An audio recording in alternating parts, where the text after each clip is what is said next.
Welcome to my Inspirational UK Global Talent Visa webinar.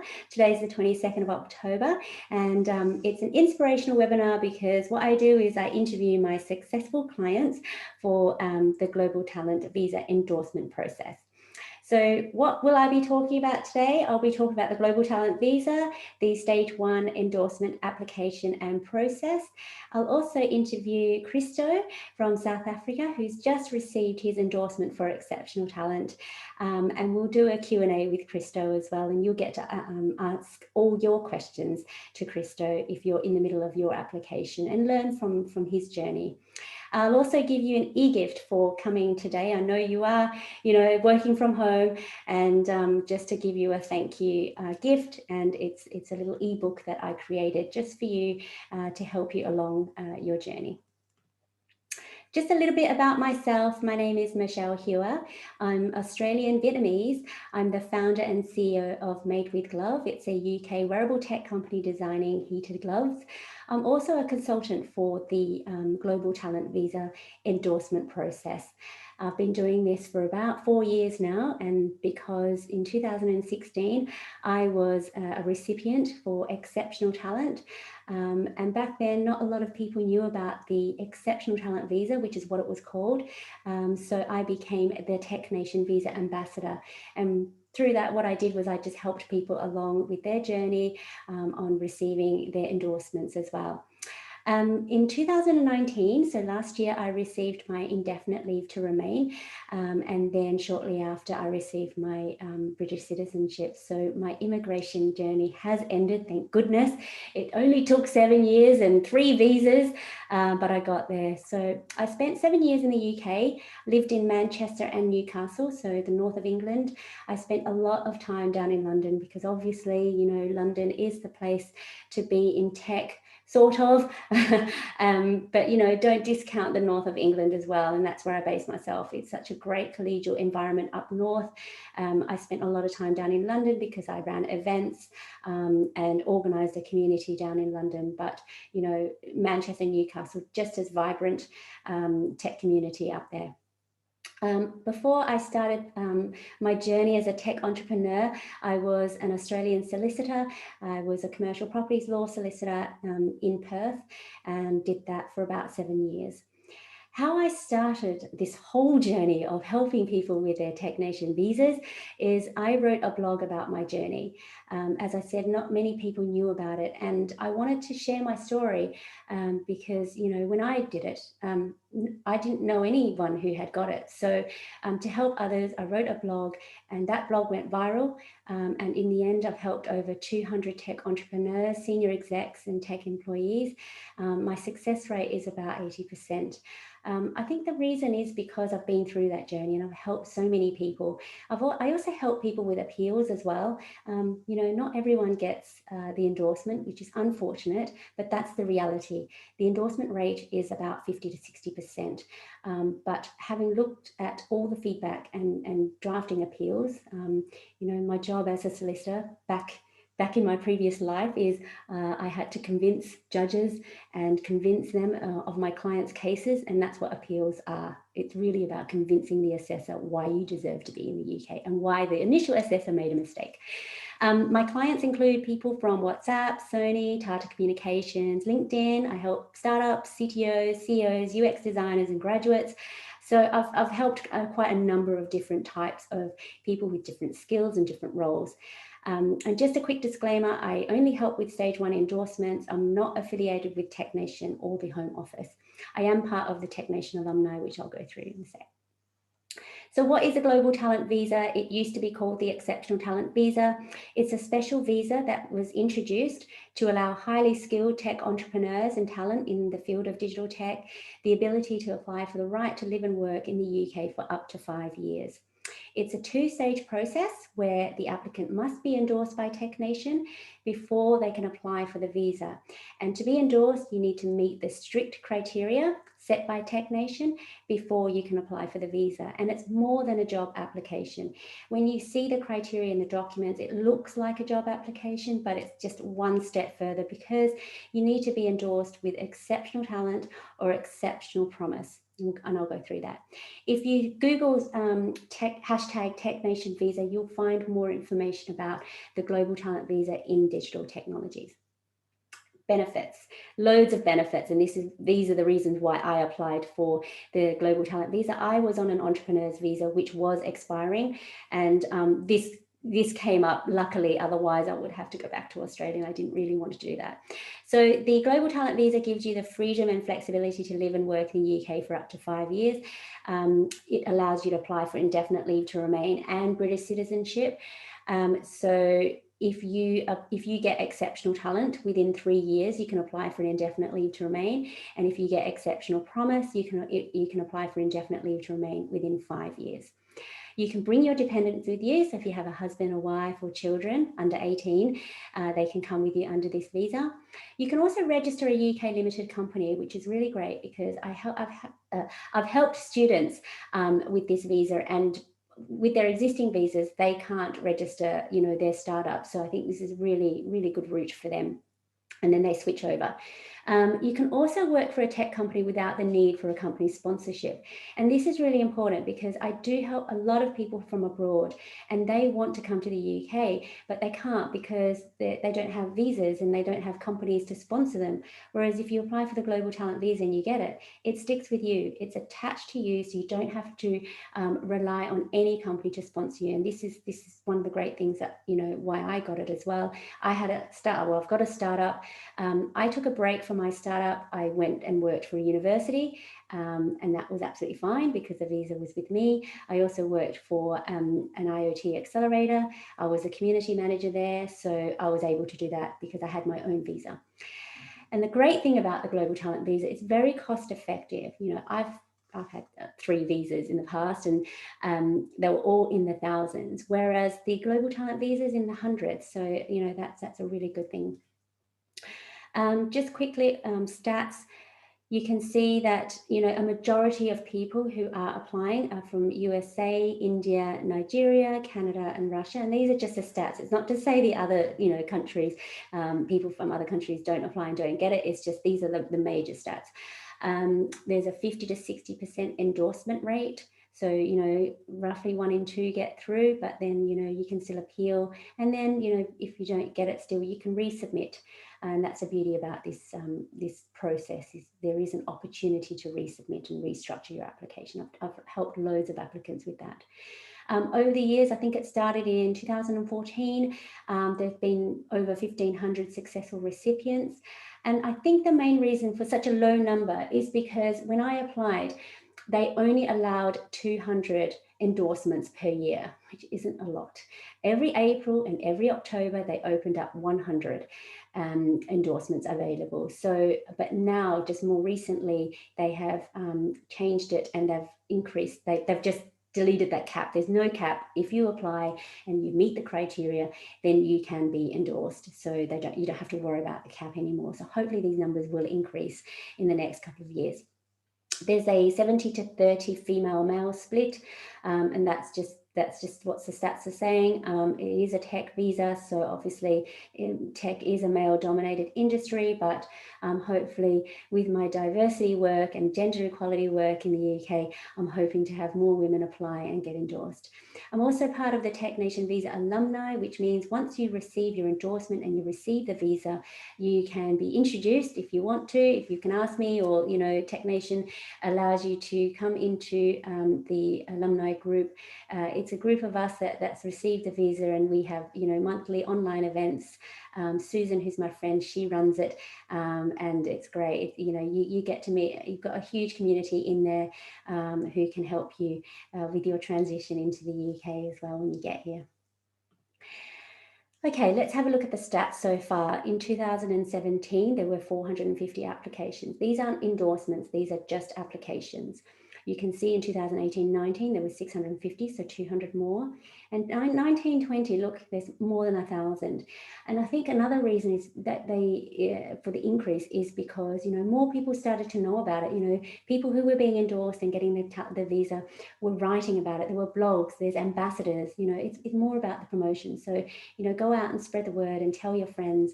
Word of mouth gets so far, and there's a massive reach when you talk to your friends and people around about this opportunity to live and work in the UK. So far this year, 585 applications.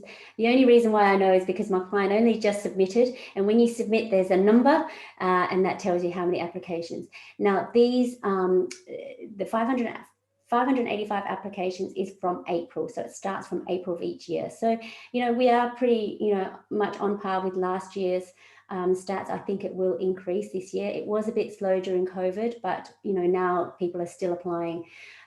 Since 2014, there have been about 2,800 applications, but hopefully now that there's no cap, more people are knowing about it, there will be more. But then that means there's more competition. So if you're ready, start applying and start early and do your research. Looking at the process, stage 1 is £456. So as I said, it's quite cost effective. There's 2 steps within the first stage. And the first step is you've got to pay and register online at the Home Office. Then you go to the TechNation portal, and that's where you upload all your documents. Okay, so that's the 2-step process. What TechNation do is they can have up to 8 weeks to look at your application, and those 8 weeks are the most grueling 8 weeks. Trust me, I've been there. I was checking my emails all the time.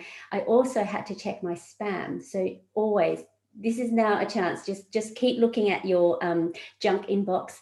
When I applied, some things went into my spam and it sat there for 4 days before I looked at it, and it was a message from the Home Office. So I kind of freaked out a little bit, but I was able to answer their questions, and then now I always look in my junk inbox.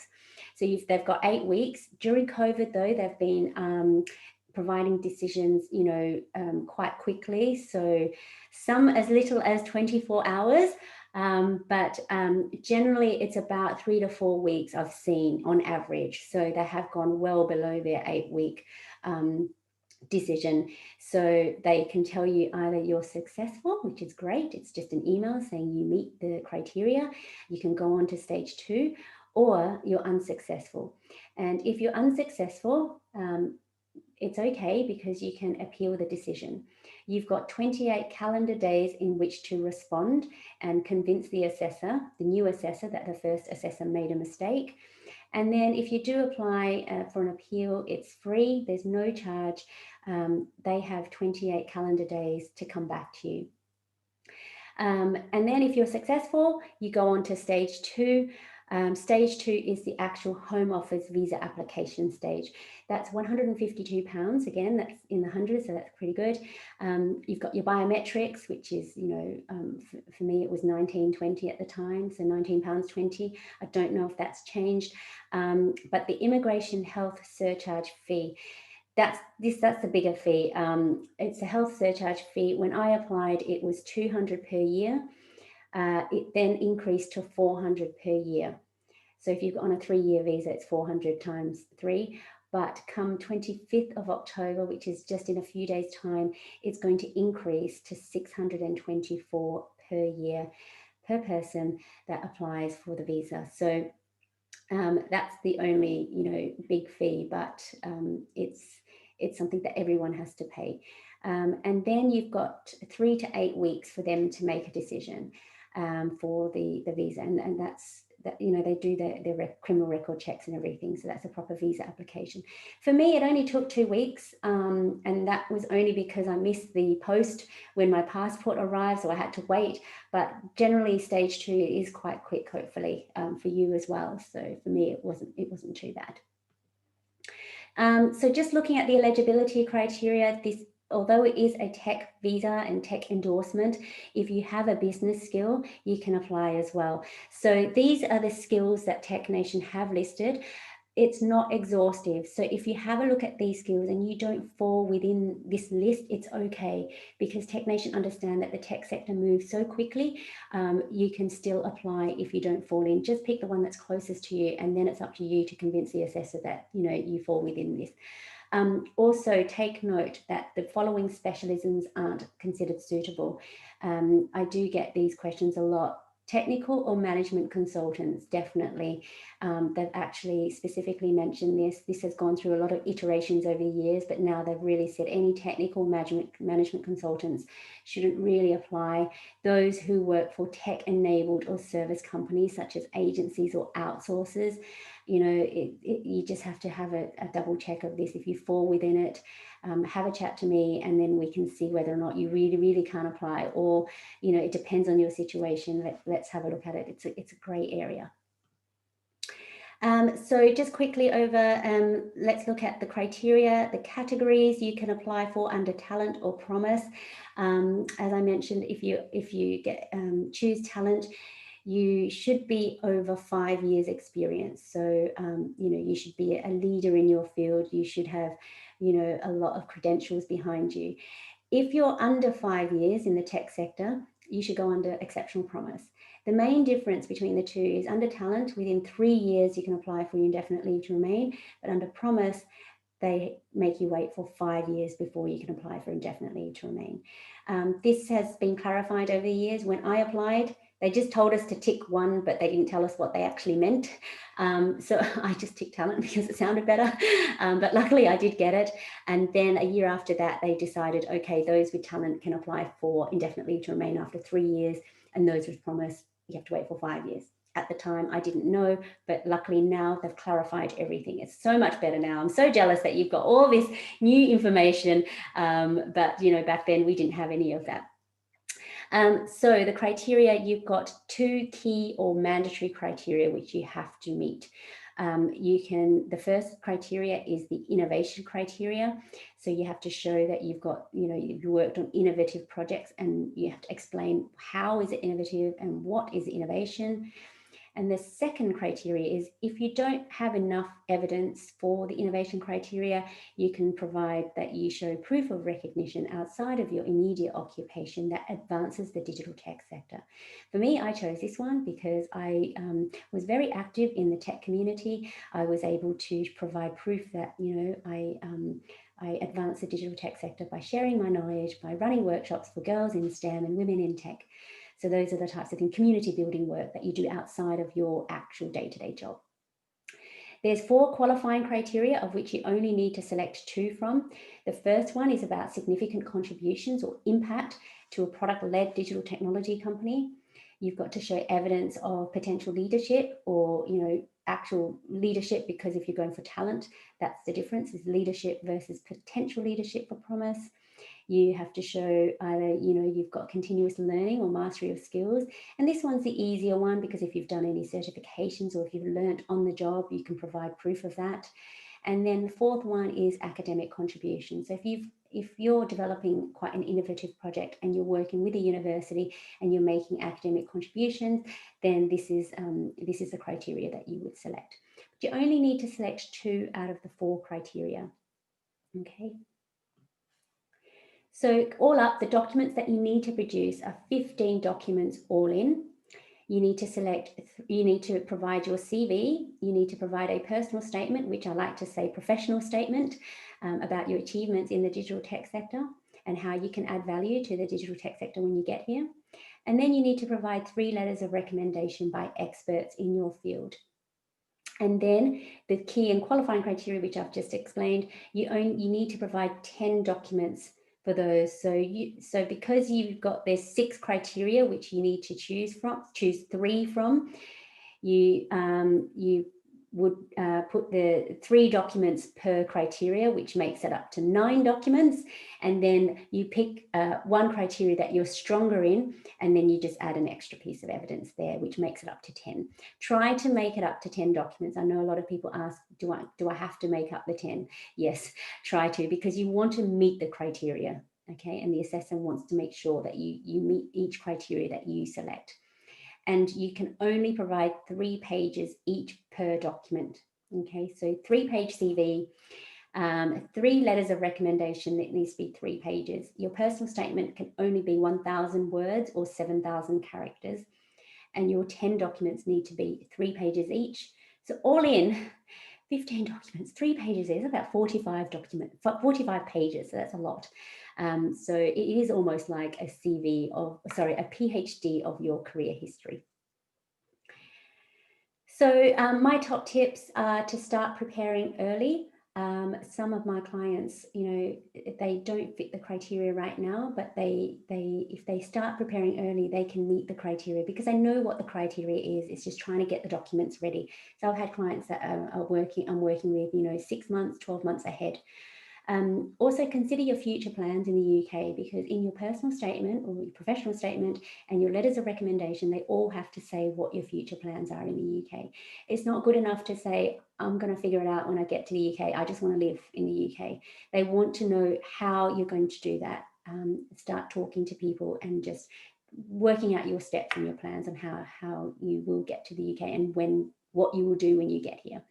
And also, this is not an opportunity to use your networks as well, because it requires 3 letters from experts in your field. So really have a think about who you can ask for, who you can call upon within your networks, and make sure that you ask them early and prepare them and ask them to support you in this.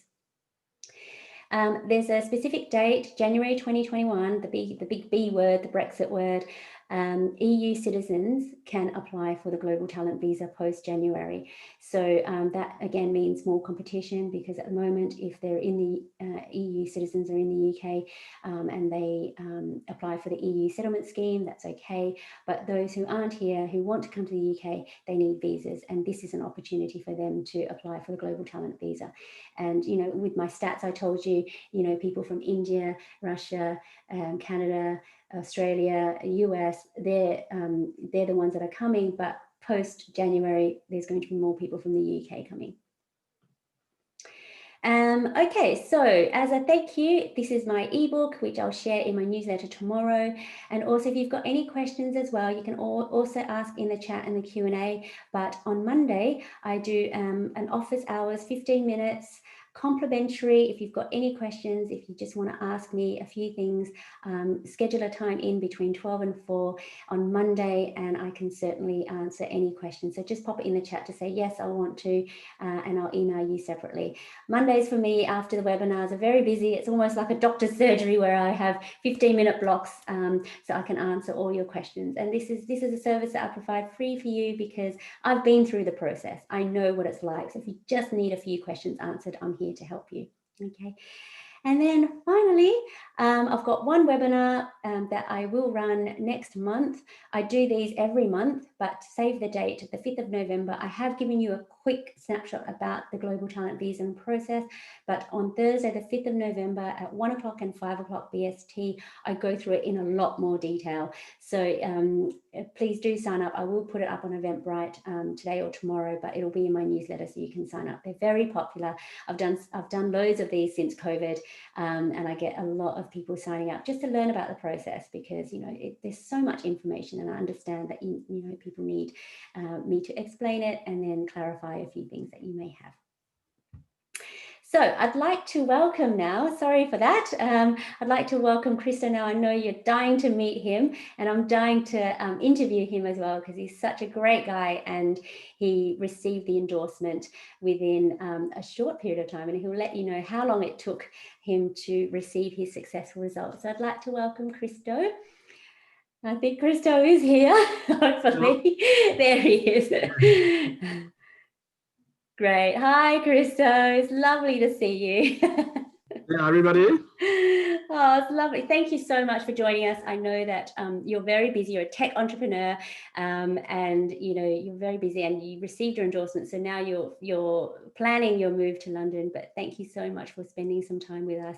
We've got so many attendees who've signed up and wanting to hear your story. So yeah, if you just like to introduce yourself and give us a quick background and bio. Yeah, sure. Yeah. Thanks for joining and listening to my story today. Yeah, so I was born in Johannesburg, where I'm still living today. I studied electronic engineering at a university near Cape Town, also in South Africa. So there I had a few computer science subjects, and then I actually did a master's degree in nanotechnology, and specifically in graphene. Then thereafter, I started working at a large petrochemical company, this large engineering company, and I just realized it wasn't really my style. And from there, I branched into finance, where I actually worked for 3 years at Deloitte, where I helped them build financial models. And it was a great combination there. All of their financial knowledge and my software development background. It was a great combination in building innovative products. But from there, that was about 5.5 years ago. Then I co-founded a company where I'm still today called ShareForce. So that's the a big part of my application was based around that, and that's just online platform for companies primarily to manage share incentive schemes, but there's lots of other added accounting functionality sort of bolted onto that. And that's pretty much my story. I just want to quickly ask you, because a lot of people transition from, what they studied and what they did and then into the digital tech sector. And before we start with the other questions, how did you find that transition? Because, electrical engineering to finance, I know there's lots of maths involved anyway, but completely different industries. Yeah, I think while I was working at that petrochemical company, I realized I want to do something else, and I started studying for the CFA exam. So that's like they call it chartered financial analyst.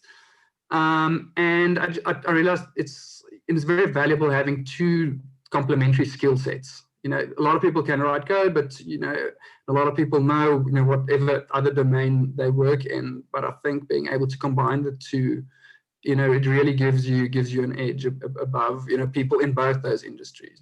Yeah. Okay. Excellent. Thank you, Christo. So what made you decide to apply for the visa? So about a year ago, we opened our UK office, the ShareForce UK office, and we have got a presence there, but obviously our main office is still in Johannesburg. And I've always found that the prospect of living in the UK and London specifically appealing. And I just never got around to actually doing it. And through COVID, we were all working from home, and I realized we were at home for months since March. And then I just realized I can actually work anywhere and still do what I do for the Joburg office, but just go and live in London, where there's lots of opportunities, lots of big listed companies to which the products that we develop relate to. Yeah. And did you have any hesitations when you were thinking about applying for the visa or the endorsement? I'd say the only hesitation was I saw the amount of effort it would require. 15 documents, 45 pages.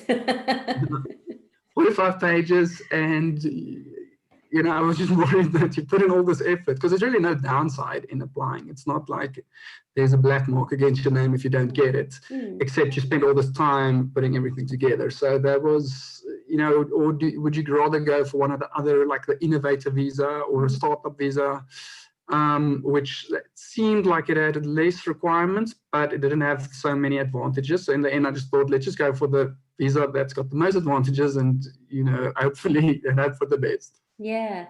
And what research did you do? Because I know that you started thinking about it during COVID. So that was only since March. Yeah. So it was probably in April, May. Then I started, just Googling a bit, what's the visas available. And then I saw found the TechNation one, read their website, and then of course found your webinar. Yay! I know, I remember you coming and asking questions. Yeah, exactly. Yeah, so that was pretty much just from there. And I think the TechNation stuff is also, it's quite detailed. Yeah. But obviously there's some of the nuances that you that's not that clear in there that you were obviously able to help me with. Yeah, absolutely. I'm so glad I did, because even though you were clear cut, I knew you were going to get it. I just knew it. But knowing it is one thing. It's actually preparing and structuring your application in the strongest way. Because I remember when I reviewed your application, I saw lots of gaps, and we tried to fill those gaps and minimize the risk of you not getting it. Yes, yeah. exactly. Okay, let's talk about your experts, because you had some really good experts. How did you choose them? And this is where you need to use your network.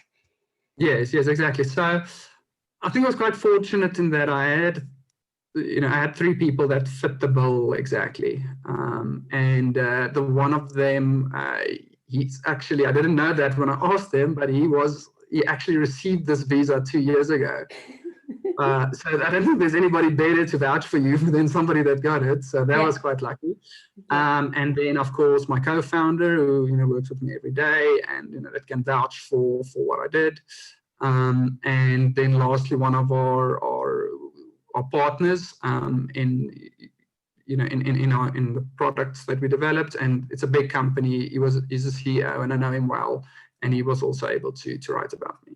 Yeah, and that's really good. And I think your co-founder, especially because your co-founder can also attest to what your future plans in the UK are, and who better than your co-founder, because they want you to work in the UK to help build the business in the UK. And I think that's confirmation, validation, your broker. And we did look at, one of your broker talking about what you did and what your co-founder did. So just really separating your actual job and what you did with them rather than as a team, because that's really important as well. Yes, exactly. So criteria. So there's 6 criteria. Which 3 criteria did you select? So I went with for the key criteria. It was the innovation. So that's where I talked about the products that that I've developed, or driven the development of, what people are using before, and what it looks like now through the platform. A lot of it was mostly Excel spreadsheets, and now it's like structured processes. So that was, I found that one, a lot of what we do on a daily basis fit in quite nicely with that criteria. Yeah. The second one was the impact, where, it doesn't help you just build all these amazing things, but nobody's using it. So, we showed a number of users, clients, how many times it's been used, the revenue's been generated, the staff that, the people that we're employing now, just, the impact that it's had on all sorts of people. And then the company. Yeah.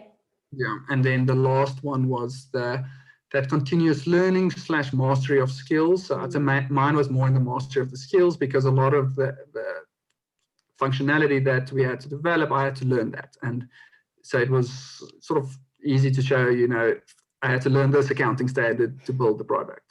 So I think it all sort of fit together quite nicely in the end. Yeah, and I think the mastery of skills one was an interesting one, because in June they actually clarified what mastery of skills meant, because that qualifying criteria 3 was more about continuous learning certifications. But because you were so busy building your product, you didn't have time to go and learn about it and get certified. You actually learned about it while you were building it, and showing that learning process and all the courses that you took in between to get that end result. That was really good, and that was a new thing that only came in June. So you were able to take advantage of the mastery of skills criteria and made it your own, really. Yeah, exactly. Yeah, it was really good. Now, I remember you had some awards and things that you won. Did you put that in the mastery of skills? Where did you put that? Because Christo is quite interesting. He's got some interesting awards that he won. We didn't know where to put it, but we did actually use it, because I thought it was really important. Yeah. So I think the one you're talking about is that there was this Excel World Championship. They call it Model Off, because you're building models. So with that, it was in 2014, I went to New York. They flew everybody from around the world, you do a couple of online rounds of building Excel models. And then they fly the top 16 competitors to New York to compete in the grand finale. So that was quite unique, I think. When you tell people you're going to an Excel competition, they're like, what? What was nice about that is there was a broad range of finance topics that you had to know. It was not just about knowing Excel. You have to know how to create cash flow schedules and depreciation schedules and Monte Carlo simulations, and it was like a whole range of stuff. So that through that I could show that I also mastered a lot of skills in that regard. Absolutely. So we used whatever it is that you did, we applied it to today. You know, if you hadn't have done that, how would you have developed your product today? There were so many little things like that that you had, which I wanted to highlight in your application, because you did go from electrical engineering to finance. So, you know, just trying to tell that story, I think, is really important. Yeah, and you did really well. Yes. I found that quite interesting. It's like this Excel competition. I didn't know they had it, but it's a thing. Well done. So how long? So now we're going to talk about the time it took you to actually. So you started preparing in April, and then when did you submit? So I'd say I started like actually putting the documents together probably mid-June, and then submitting also about mid-September, so about 3 months. Yeah. And then when you submitted mid-September, how long did it take them to come back to you? Just about 2.5 weeks. 2.5 weeks. That's really good. Were you constantly checking your emails and your spam? And then I think a week after I submitted, I got an email from them just saying that they got it. And yeah. My heart like stopped for a minute trying to figure out, is it saying I got it or not? And then they're like, no, we're just telling you we got it. I think I remember you panicked and you emailed me and said, Michelle, what does this mean? I said, it means I've got it. Just relax. Yeah. And then and then who was it that emailed you when to get just the Home Office? Yeah. Okay. And also they write about 3 paragraphs before they say you got it. Do they just do like a bluffing, you know, blah blah blah, and then you're like, where does it actually say you got it? Yeah. Excellent. Yeah, exactly. And how did you feel when you got it?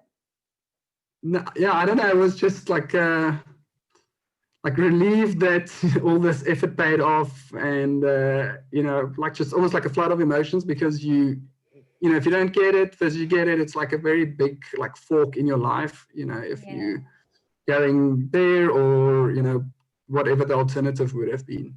Yeah.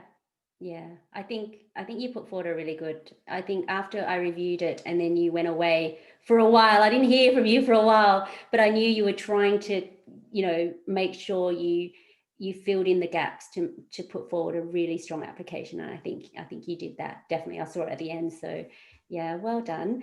What are your plans now? Yeah, so we're busy basically packing up and aiming to I'm still obviously do the stage 2 process, but hopefully there shouldn't be any issues there, and then hoping to be in London by early March. Oh, that's fantastic. Join the rest of the team there. Yeah, excellent. And then start, you know, share force and driving it, talking to investors, hopefully. Don't worry, I can introduce you some. Okay, so finally, what advice, before I take the questions, what advice would you give now that you've been through the process? What advice would you give to potential applicants? So I think what you were saying earlier, a lot of that, you know, is very good advice about, you know, you've got the criteria now, and, you know, you can sort of work towards that. If you're in an agency, obviously that's not going to work. So, you know, you need to make a plan if you want to get this visa. Yeah. And then I think with the actual docs in the beginning, I had way too much writing, I think. Yeah, I remember that. It's like too much words. Yeah. Yeah, so add screenshots, you know, where you can, speech bubbles with circle the thing that's great that you added. And just make it interesting. You know, it's 45 pages. Somebody's got to read that. You know, you don't want them to dread reading that. You know, make it interesting, and I think make it all tie together like a nice story. Like you said, it's your, what did you call it? Almost like a PhD of your professional career. So make it, you know, something interesting. Yeah, absolutely. And the time you said don't do it late at night, because a lot of people do. I'd rather go to bed early and wake up fresh. You know, if you try and write, especially writing doesn't come that natural to me. So it's, you often write pages and then you almost do more damage than just not doing it. So yeah, I think being fresh and having a clear plan of what you want to do. Yeah, and I'm so glad you did come to me because, you know, you spent quite a bit of time. I think you said 80 hours. I mean, Christo has this has this software that tracks the amount of hours that he spent on this, and he said 80 hours. But when you're when you're in it, you can't see the wood from the tree sometimes. Yeah, Sometimes you do need to take a step back, but then it requires someone with fresh eyes who don't know anything about you to come mm, in and just do a once over review. You know, you can ask your friend or your colleague, but they don't know what the criteria is. You know, for me, I know exactly what the criteria is, and I just make sure that you hit those criteria and you meet it at every step of the way. And then looking at it overall as well. So your application is very strong. Really enjoyed reading your personal statement. You know, you have to convince the assessor why you deserve to be here. What are your achievements? What is your innovation? And what impact are you going to make to the UK tech sector? You know, yeah, exactly. make them want to, you know, Yeah. endorse you. And I think you made it really easy for them. So well done. I'm so pleased. Um, okay, so thank you for sharing your story. It was really, really interesting. And I hope a lot of people did take some good notes and from your insights. People are asking now some questions. So I'm just going to go to the chat. I don't see any in the Q&A, so I'll just go straight into the chat. Can you study on this visa as well? I believe you can. So yeah, so again, this visa is very flexible, so you can study on it. For UK international students or graduates, how does the exceptional promise compare to the startup visa? So I've written a blog about the difference between the startup visa, the innovator visa, and the global talent visa, and I can share that in my newsletter tomorrow. But the crux of it is the main difference is the global talent visa is about you as the talent. Yes, you're using your innovations in your projects as examples, but it's really about you as a talent. Whereas the startup and innovators visa, it's mainly about your business, the viability of the business, and the scalability of it. Also, if you go for those visas, the endorsing body is going to have to check up on you to make sure that your business stays on track. So that is one thing you have to kind of keep, you know, touching base with them. Whereas the global talent visa, you don't have to touch base with anyone. You can do what you want. Okay, so I'll share my blog with you there. Are we using the word exceptional talent visa or global talent visa in the application document? You can use a global talent visa. I mean, it doesn't matter. It used to be called exceptional talent visa, but if you were to talk about the endorsement, make it clear that you're applying for exceptional talent or exceptional promise, okay? But you're applying for the global talent visa. Can we not add the recommendation person detail info to the letter and add it to as a separate page? I'm not sure I understand that question. You need to, can we not add the recommended detail to the letter? Is this about their letterhead? Okay, experts also need to provide their letterhead. If they don't have a company letterhead, personal letterhead is okay. When you go into the Tech Nation portal, you also have to provide your details of your experts. Is that right, Christo? When you uploaded your documents? Yeah, so you can optionally provide a CV of your experts, and you need to include their contact details in the or they need to include it where they can email, phone numbers, and that sort of thing. Yeah, thank you. Okay, so what if you only have 2 documents for the key criteria? It depends on the strength of those documents. I like to let my clients all know that you should really provide 3 documents per criteria. If you want to provide 2, it's up to you, but they must be really strong for the assessor to say that you meet the criteria. So it is, you know, you want to increase your chances of the assessor saying that you meet that criteria. So if you've got 10 documents and 6 criteria of which you need to choose 3 from, it's really 3 documents per criteria. Okay, so I just wanted to make you know, you should have a balanced application. You can risk it, but do you want to risk it? You've spent so much time on it. So as Christo said, you know, you spend so much time, you want to minimize your risk as much as possible, maximize your chances. Does letters of support, is letter support okay to have 1 page and scan a copy of the letter to the landscape half of A4? You can have letters of support. I mean, Christo, you had a couple of letters of support. How long were they?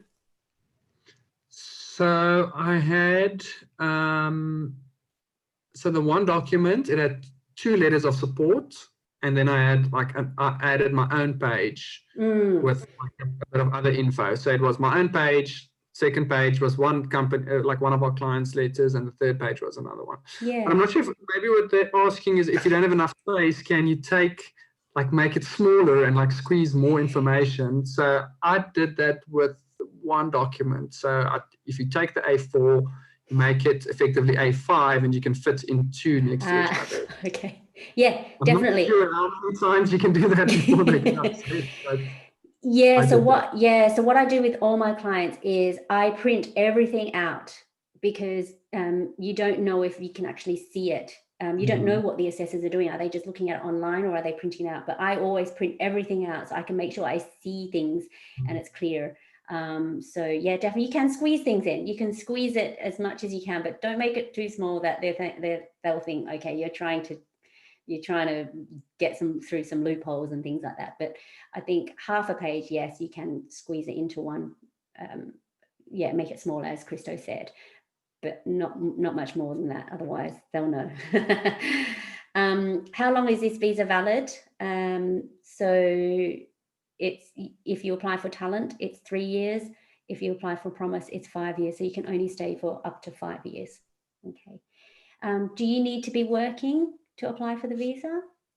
No, you can be in between jobs. It just depends on, what evidence you're providing against each criteria. I mean, you can say that you're in the you're in the process of looking for a job or something, because they understand, COVID, there's lots of things that are happening. But so long as you provide what your projects were and what your future plans are in the UK as well, so that's okay. Yeah, so this person's now clarifying your expert's credentials. Do they need to be added to the letter itself? Yes, you need to, in a paragraph or so, talk about why your expert is an expert. They're not only assessing you, they're assessing your experts as well. So I generally do tell my clients, you do have to explain who your expert is, or the expert needs to explain who they are, what background they have, what they've done, and why they are an expert, really. Okay. So the expert CV, does it have to be prepared by the applicant or by the expert, or of him or herself? Did you put your expert CV in, Christo? The one had almost like an online CV, so I just put a link. There was just a link to his CV. Okay. Yeah. The other one, I think I added one, and the one I think I didn't add one. Yeah, it really is up to you. Yeah, if there's a lot of them had like an online profile, like from the company, so you can just, it's not maybe comprehensive, but that's, yeah, I mean, they said they don't have anything else, so you can't really force your yeah, exactly. Yeah, I mean, if you have their CV, then include it. I mean, you're already asking them to help support you, so try not to make them do more than they really do need to. All they need to do is write a letter for you. They should have a LinkedIn profile, so include that link. If they have any other things, you can include that, but don't force them to redo their CV. I mean, I don't even have an up-to-date CV, and I'd hate to get anyone to force me to do that. So yeah, just be mindful of your expert's time, absolutely. They're doing you a favor, don't forget. Okay. Can you switch visas? You can switch, it depends. You'll have to speak to an immigration lawyer about it. There are certain visas that you can switch. So I think students ones you can, certain tier 2 ones you can, but I'm not 100% sure, so you just have to ask. I was on an entrepreneur's visa, which is an innovator's visa. I was able to switch. So it really does depend on your situation. Someone's saying thank you, that's fine. Can you add the expert's credentials as a separate page, as a third page, but not in the main letter? I'd prefer you to put it in the letter. There's no harm in asking the expert to write a paragraph about themselves and what their credentials are. So put that in a paragraph or two. And as I said, again, the CV and stuff, you can add that as an attachment. But the expert's letter, and this is a new change, is the expert's letter can be 3 pages. When I applied, it was 2 pages. But the expert's letter can be 3 pages, and then you can add the CV onto that, so it can be more than 3 pages in terms of you can add attachments to make it more than 3 pages, but the letter itself needs to be 3 pages. CV can be 2 or 3 pages. Try not to make it 10 pages or whatever. So as Christo said, the assessor's going to have to read this. You don't want them to sit there with 100 pages to read, so that's okay. I think that's it, really. No one has any more questions. Please do ask if you do. It means that we've actually covered a lot, Christo, and you did in 20 minutes, which is really good. I do have another webinar in 2 weeks' time to go through even more details, so please do sign up for that. But if anyone doesn't have any more concluding remarks, Christo? No, nothing I can No, think nothing. of now. Oh, look, one more question. Is all the pages on landscape format okay? Yeah. Totally fine. Yeah. Some clients, when they have too many images and pictures, I tell them to put it in landscape, because you do get more room, just a little bit more room. But you know, with Christo, I think you did portrait, but you did a lot of text, so that's when we said let's do some screenshots to break up the text. To add, you know, more, make it visually appealing, because again, someone has to read this. I mean, you might be really interested and excited about your own career and your own projects, but you know, someone who might not know as much, you know, they have to read it. And don't forget, they're reading a lot of other applications as well. So make it as visually appealing, but with the right content in there. I think that's it, really. No more questions. But yeah, so we're coming into October now. There's just 2 months left of the year, thank goodness. I think we're ready for the new year. So I haven't heard any more changes with the global talent endorsement. Technation haven't made any other changes. The one thing though, actually one update which I would like to share, and this is quite important, is with your key and qualifying criteria, it says that you must meet 3 out of the 6, okay? And now when you upload all your documents and you choose which criteria, you can only choose 1 out of 2 key criteria and 2 out of 4 qualifying criteria. It's a toggle.